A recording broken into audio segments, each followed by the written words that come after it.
Hello and welcome. My name is Angel, and this video is going to be on the Muladhara Chakra and the chakra system and how we can use this system as a modality of healing, sort of a playful way to approach somewhat serious matters.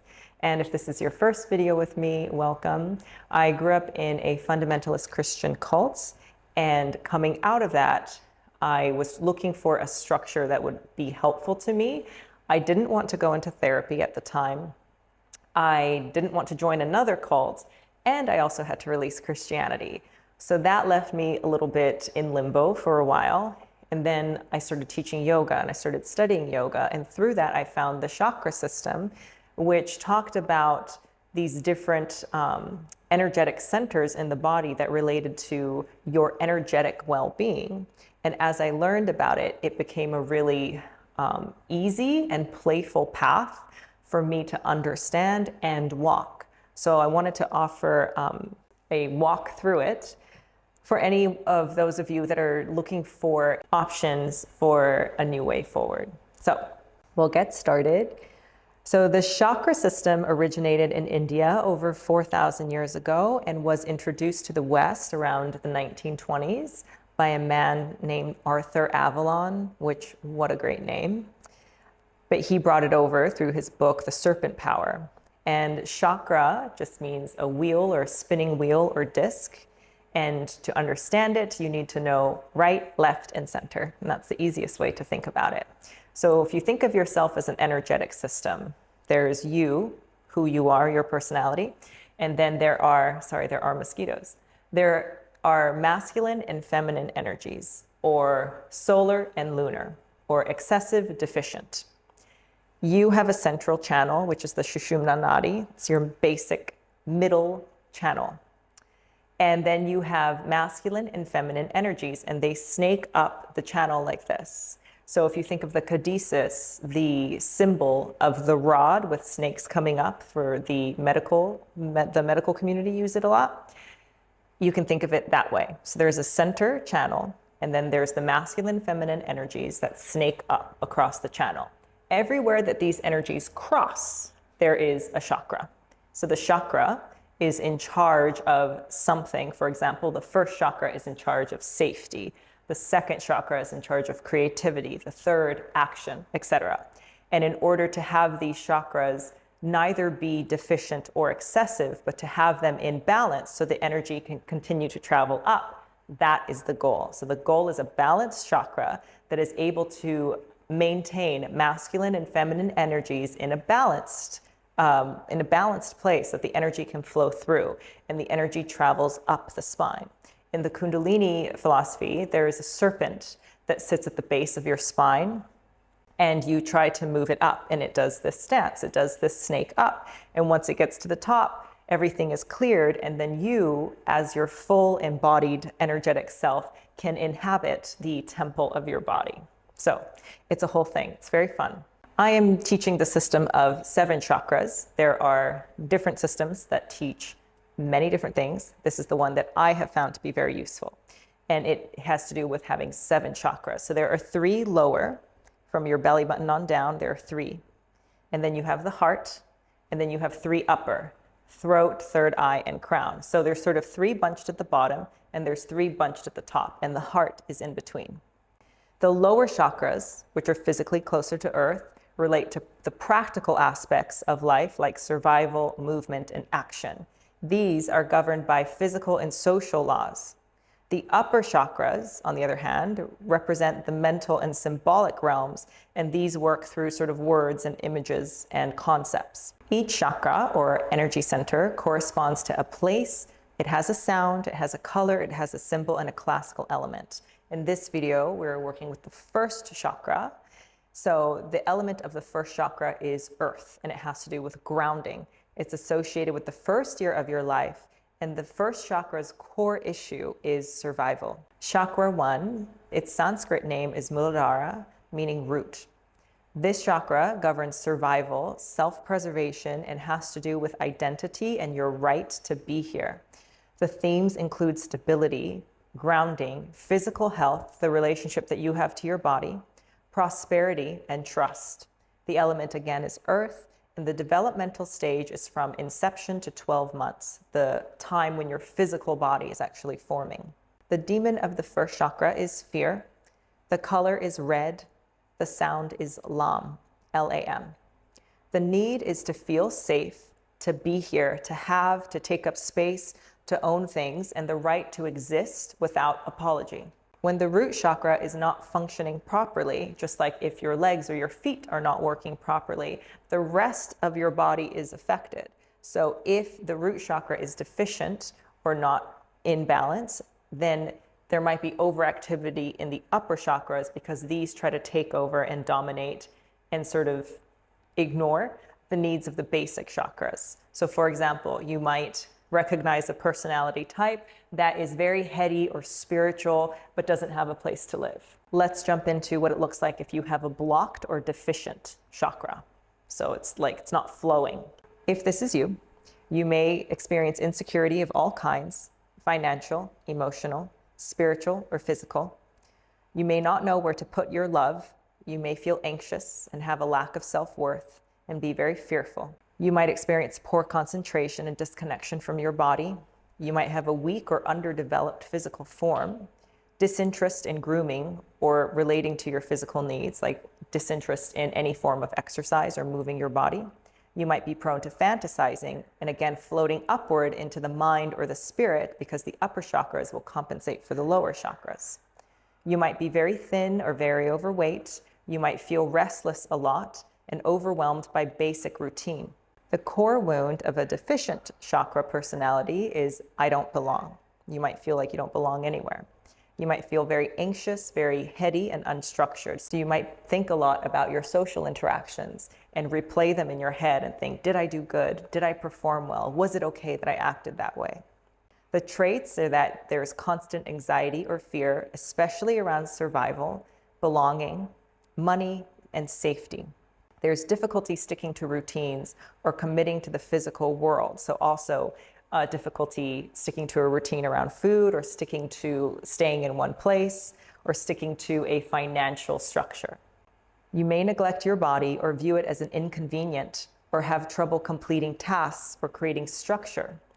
You might struggle with basic trust in others, God, or yourself. One personality type of a deficient first chakra is again the spiritual escapist, somebody who is very dominant and claims to have connection to God or claim to be able to help you with your thoughts or help you with a lot of things. But what they cannot help you with is anything tangible. They cannot actually give you money or help you with a place to stay or in any real way relating to safety and security. They cannot help you, but they're sort of a escapist. They'll offer fantasy. So now let's look at overactive. So that was a deficient chakra or stuck or blocked. Now we're going to look like if it's spinning too fast. But again, relating to identity, stability, and your right to be here. So if you have an overactive or excessive first chakra, you might be greedy, materialistic, aggressive about making a name for yourself, impatient, always needing to go, go, go, or staying in this sort of hustle culture, the constant entrepreneur, constantly overly fixing, hoarding, a little bit greedy, and difficulty letting go, overly attached to routine or physical safety, maybe overly fit and overly consumed with the needing of the body to look a certain way. They may struggle with trust. They need to control the environment and possessions. An excessive root chakra personality, overattached and fearful of change. Their core wound, so the deficient core wound was that I don't belong.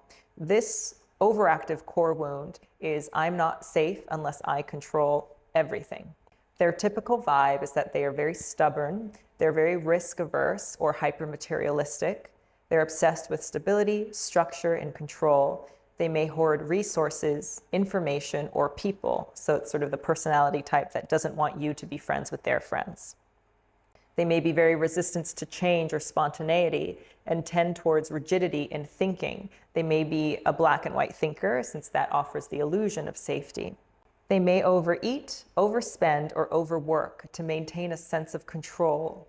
They may fear scarcity or loss, even when materially secure. And I knew somebody like this. They made well over 6 figures, entry-level 6 figures, but they were in a constant state of feeling like they were poor because they did grow up poor. So that's the first chakra wound. There was instability, and they were worried a lot about their need to survive. So even later in life, when they had been making 6 figures for years, there was still that need to control and to have a tight grip on, like, what are the finances? What's happening? Do I need to do that? How much is it going to cost? Another personality type is a strong attachment to physical possessions or titles as proof of worth. So again, this overactive wound is the need to control and the need to like prove that you belong here. So this personality type will show off how many houses they have or show off how many PhDs they have, but it is all in an attempt to prove that, like, look, it's worth knowing me because I have so much, or it's worth it for you to know me because I am so much, and here's all these institutions that agree that I'm worth this thing. They may express a lot of nationalism, tribalism, or fear of outsiders as a survival instinct. This personality type can present as the controlling provider, the stubborn traditionalist, an anxious achiever, and an overprotective parent or partner. So again, all having to do with safety, security, and belonging. Now let's look at balanced. So we probably know people in both camps, and let's see if we know anybody in balanced. Stable, secure, grounded, trusting, and nurturing. Feels like a safe person, feels like they are supported, and they can also offer that experience to you. A balanced first chakra personality type is secure in the body and in the material world. They are able to care for their physical needs with ease and presence. They experience calm, clarity, and resilience. Their core belief is I am supported and I belong here. Their typical vibe is calm, anchored, embodied, and steady. Their traits is that they feel safe in their body and with their surroundings. They have a healthy relationship with money, time, and routine. They know how to rest, or when to rest and when to act. They know how to do it in balance. They maintain their basic physical care with ease. They can trust others and life without needing total control. And they are comfortable in stillness and in movement. They approach challenges from a place of calm, not fear. Personality type examples: the calm nurturer, a steady realist, a grounded guide or teacher, or an embodied artist. Trust is the essential quality of this chakra. If you do not trust yourself or the world around you, there will be an imbalance. Trust allows your body to relax. And when you are relaxed and you trust the world around you, you will feel much safer to go explore it. Without trust, your survival can feel constantly threatened, so your environment and you don't have a space to feel safe. So let's look at how to bring it into balance. So if you were able to identify a couple of traits in yourself, and you might have found it in both camps or all three, and the nice thing about it is this is not a hard, rigid science that you have to follow. This is simply a suggestion of what it looks like when you're deficient or you're overactive. And there is also a path to walk for if you are deficient, how to bring into balance, and if you are overactive, how to bring into balance. So let's start with if you are deficient, how to bring into balance. Understand your fundamental right to be here. Acknowledge your body as the foundation. The root chakra is about survival, and the vehicle for your survival is your physical body.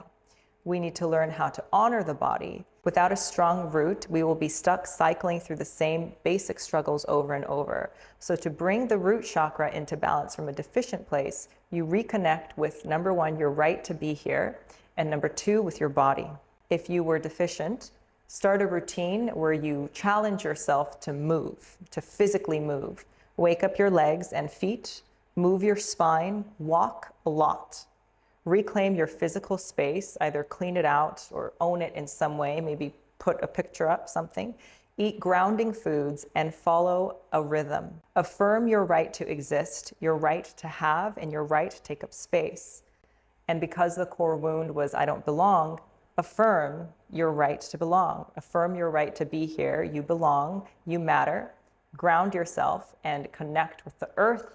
Remind yourself that you are supported and that you are safe. If you are excessive, learn to rest. Take yoga, take breaks, learn to relax, learn to speak kindly to yourself. And because the core wound is belonging through a sense of control, learn to take a step back and understand that you belong here regardless of outcome. So whether or not you get the PhD, you belong. Whether or not you took a day off, you are still worthy. Whether or not your business succeeds or fails, you maintain your intrinsic worth. And some fun questions to ask yourself regarding the first chakra, some things to notice, is how do you feel about yourself? Do you feel like you have the right to take up space, to exist here? How do you speak to your body? Notice your thoughts about your body over the next week. How do you feel about taking rest? Are you grounded in your legs and feet, or are your hands and feet always cold? And this one to me felt crazy because I was like, yes, my hands and feet are always cold, but that's because I'm in a cold environment. And I used to like shiver a lot and always be under blankets, but my hands, my feet were always cold. And coincidentally, once I started doing healing work and doing therapy and following the chakra system, all of a sudden my hands and feet are no longer always cold. So coincidence? Maybe. Science? Not really, but an interesting thing to note.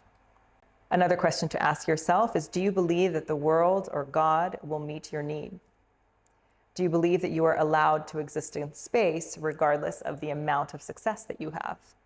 And referring back to Maslow's hierarchy of needs, at the base of the triangle, the thing that we need first is safety and security and belonging.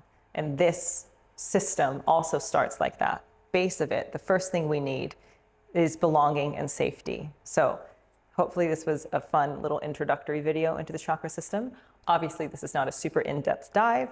My intention is simply to introduce the system, to talk about it, and to give you little ways that you can immediately implement or begin to play with it. Like maybe you can be like, ooh, I sound deficient, or my friend sounds excessive, and not taking it too seriously, but understanding that this is a playful way to potentially heal these things in yourself or bring yourself closer into balance so that we can take the next step forward. So thank you. This was first chakra, and I will see you for the second one.